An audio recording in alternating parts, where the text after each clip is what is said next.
Mm-hmm.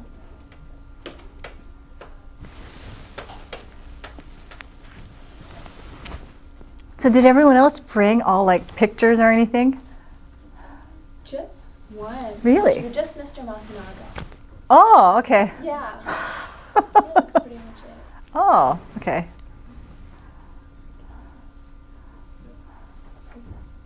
Where did you grow up? So I grew up in Manoa Valley. And where did you go to school? So prior to Iolani, I was in public school. So I went to Noelani, then Stevenson, and then in 8th grade I went to St. Andrews Priory, and then the following year, then I came here to Iolani in 9th grade. Why did you decide to apply to Iolani? Okay. Well, for me personally, when you go to a public school that's co-ed and you transfer to a school that's all girls, I had a major culture shock. And when I went there at that time, because I'm not sure anymore, the facilities at the Priory were not as expansive as the ones at Iolani. And so I wanted to kind of go back to an atmosphere where I was most comfortable with. I wasn't comfortable with wearing a uniform, having only girls. And so I came here, and also because my older brother also had attended here. So he was the last class of boys before girls came in. So I kind of was following the family tradition. Yeah. Okay, so what grade did you enter Iolani? In 9th grade, that first year. Uh-huh. Did you attend summer school or anything at Iolani prior to coming? Only that summer right before entering, but I'm going to skip over some of your questions. And so that, in that sense, it was easy for a lot of the girls to get to know each other because our class was small of girls. And so it was an easy transition, but it was during that time where we also met people that were not just coming to 9th grade, but girls that were taking summer school that came in the 10th grade as well too. So yeah, so it was a little bit different back then. So did you know any boys or have friends who went to Iolani prior to like coming in? Yes, and the reason why is that at the Priory, well, long time ago, the Priory and Hawaii School for Girls were the sister schools for Iolani, and I'm sure you heard that before. And so for all the dances and everything, the Priory would get invited. So in my class in 8th grade, we started having like social functions or get-togethers with a lot of the boys here at Iolani, so we already knew them. That first year also, I think we had a class of 88 at the Priory in 8th grade, and about, I want to say about around 13 girls actually transferred into Iolani in 9th grade. So it kind of depleted the Priory's 9th grade class, but when we all came, we kind of already knew a lot of the girls already. So yeah, it was quite easy. Yeah. Could you describe your first day at Iolani? So because it was the first year of girls entering the school, it was kind of a crazy day, and I'm not sure if Mr. Masanaga showed you, but there, we had TV cameras that came, reporters came, but again, going from a smaller school to over here was kind of overwhelming. And the only thing I really remember that day was tons of newspaper reporters, cameras all over the place following us, interviews, by the groups. They would take us out on that first day, and it was fun, but nerve-wracking. And so that very first day, because of the first year of girls, I remember every single girl in the school kind of met out in front of the gym. It was kind of bizarre, but because everyone was so excited. So all the new girls, we were all new, and we just congregated in the front of the gym. So it was very different. Yeah. So could you describe your daily life at Iolani? I think my daily life here was very similar to what I see in my kids right now, in that you come to school early. At that time, we didn't have this building, and so we had the old library. I'm not sure if it was here when you were entering Iolani, but underneath there was all these benches, and we didn't have senior tables back then. And so as a result, it was kind of like a free-for-all. And so we would just go underneath the library, find your table, kind of study, do your homework before class, go to all your classes, free periods you could do, whatever you wanted. And then afterwards, it was sports practices or some sort of practice. And then at night, we would study.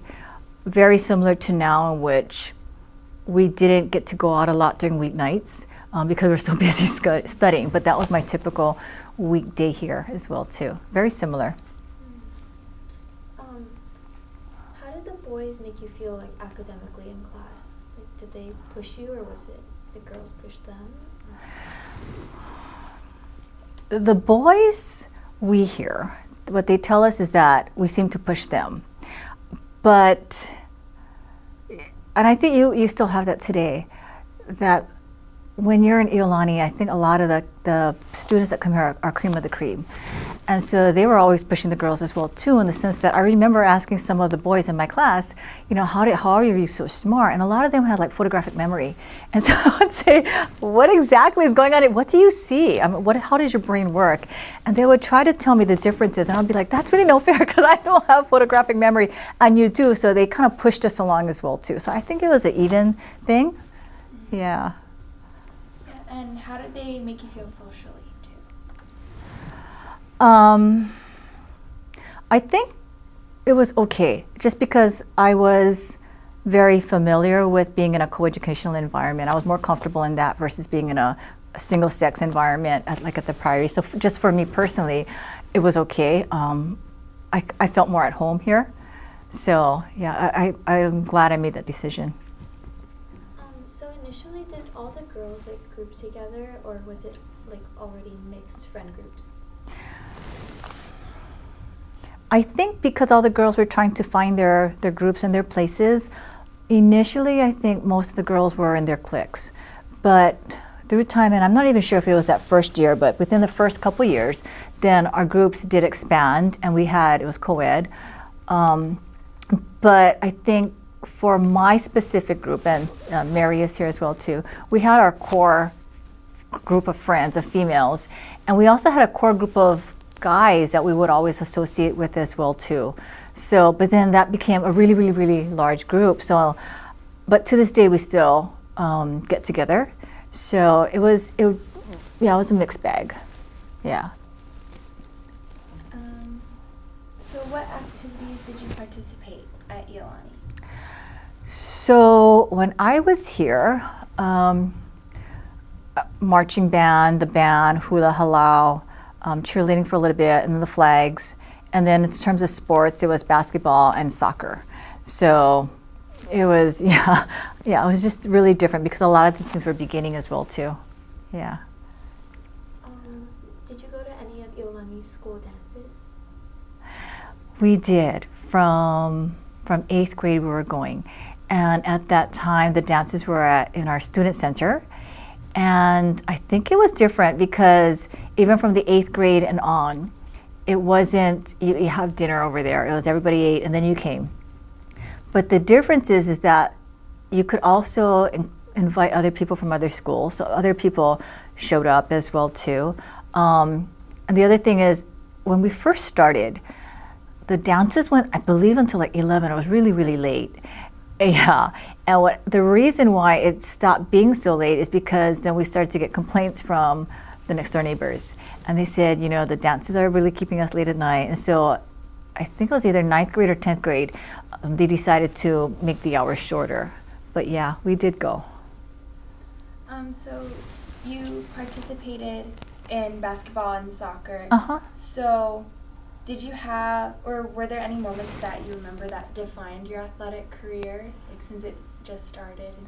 Not really, but I think in the very beginning, because there were not many girls, you kind of got to choose what you wanted to participate in. So it was fun, but I think in my junior year, I thought, do I want to continue at the varsity level and senior? And I thought I needed to focus on my studying. And so I didn't do that. And because it started to get a lot more competitive as all the newer girls started to come in as well too. So we did have people in our class who were really good athletes and they continued on. But for me, it wasn't. And I was just telling Tori this story about our very first year. when we had to play on the JV league and we had to play Kamehameha. And I thought it was so embarrassing because our final score was like 64-4. It was just because they're so much bigger and so much better players than we were. But it was fun. Yeah, so was there a really defining moment? Not really, but it wasn't as competitive as it is now, because I see the girls' sports really accelerated to they're really good, right? So back then, kind of it was good in the sense that if you wanted to try something, you could always try it. So very different from now. Yeah. Did you get a lot of student supporters at your games? Not really. So for soccer, because it's not held on weekdays here, and we always were at different fields, it was only our parents that supported us. For our basketball team, we did have some students who did show up because it was at the lower gym. And so if they happened to be here on campus, then they would support us. In fact, a lot of it was more of the boys who supported the girls for the basketball team. Yeah. So what was your favorite subject, going back to academics? I'm not sure I had a favorite subject. But we took a lot of math and science courses here, as you guys know, and I don't think it's changed since. But I think that was a lot of my core courses were continuously just math and sciences. But one of the things that, as an elective, that I did take that I really enjoyed was psychology. So in my college curriculum, my degree does incorporate psychology as well too, and I think that helped to define where I wanted to go. So in a way, I would think that would be one of the most favorite subjects. But I also did enjoy, playing in the band and all those other things as well too. So yeah. What were your classes like, or like the classroom environment maybe? So back in those days, well, let me give you an example. When we had concert band and I was in the marching band, back then it was big. It was like 200 people, and that's without the priory and the flag girls and the cheerleaders. And there was 3 of us girls in 200 section band. And so, I didn't really notice that though, because, the boys treated us really well. The only time that I noticed that was when we had to come back on the bus from the Aloha Stadium, and the other 2 girls would get picked up over there. And I was the only girl out of 200. There's 3 buses just full of band people, and I was the only girl. So you get to meet people really fast, right? So it was like that. Or even there's a lot of classes. There could be a room full of boys, and there'll be 2 or 3 girls, and that was common all the time. But it was different, and it was interesting to note. So for some of the pre-engineering type classes here, like mechanical drawing that they used to teach here, there was a full class and there was 2 girls, and the boys excelled at that. So, after a while, you kind of just get used to it. Yeah. Was there a change in curriculum compared to your previous school?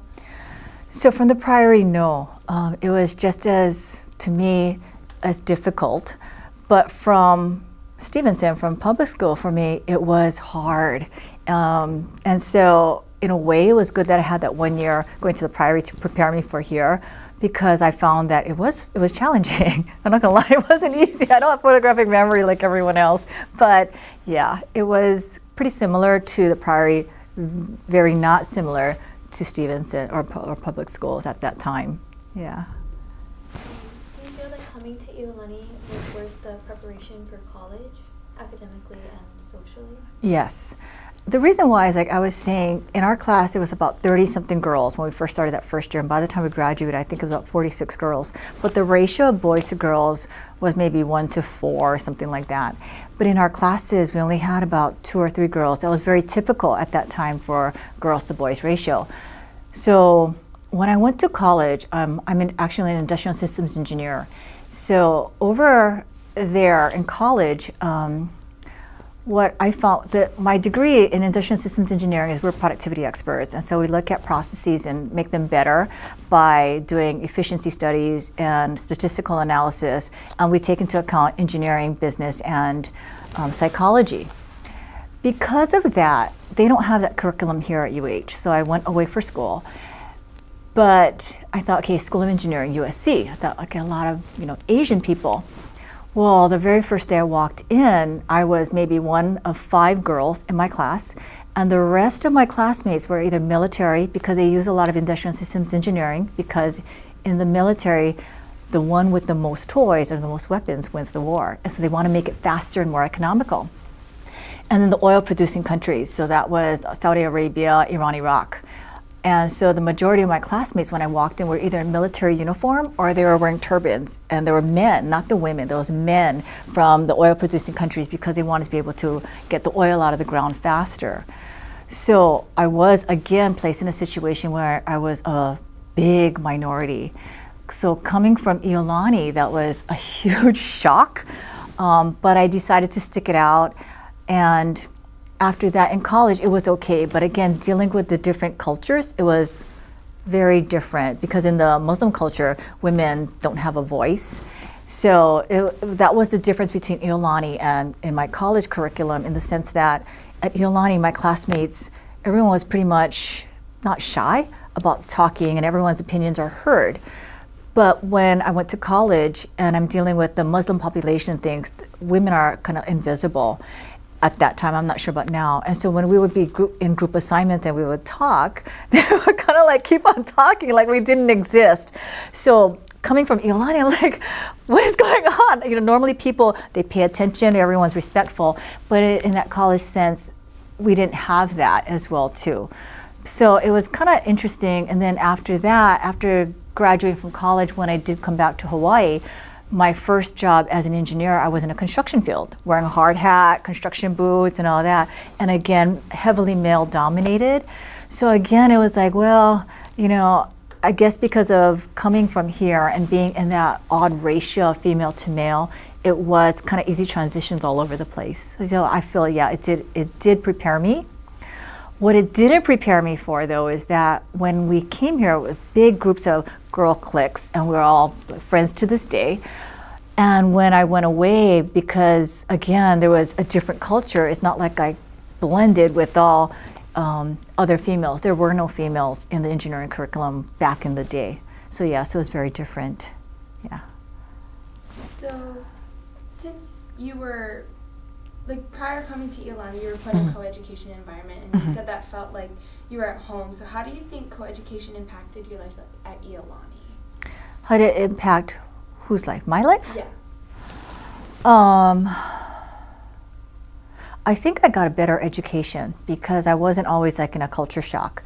When I believe that it is better to have co-ed, just because for me that is more a simulation of what real life is like. So in the real life work environment, it is not only one same sex. I work at a hospital, so even in the nurses, traditionally that was all female choice of career. Now we have a lot of male nurses as well too. So to me it kind of mimics more about what the real world would be like.